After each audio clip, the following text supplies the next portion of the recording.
अफसोस की ख़बर ये कि हमारे निगरान शुरा हाजी इमरान के शहजादे हामिद रज़ा का रात एक्सीडेंट हुआ और ज़ख्मी हालत में दाखिल अस्पताल हैं और इनकी हालत सीरियस बताई जा रही है।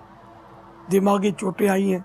आप दुआ फरमाएं कि हमारे निगरान शुरा बहुत रंजीदा हैं और भी घर के अफराद बेचारे गमगीन हैं। हम भी इनके गम के साथ शरीक हैं कि हमारे निगरान पाक हैं। दुआ फरमाइए या अल्लाह प्यारे हबीब सल्लल्लाहु तआला अलैहि वसल्लम के सदक़े में हामिद बिन इमरान को शिफाए कामिला आजिला नाफिया अता फरमाए।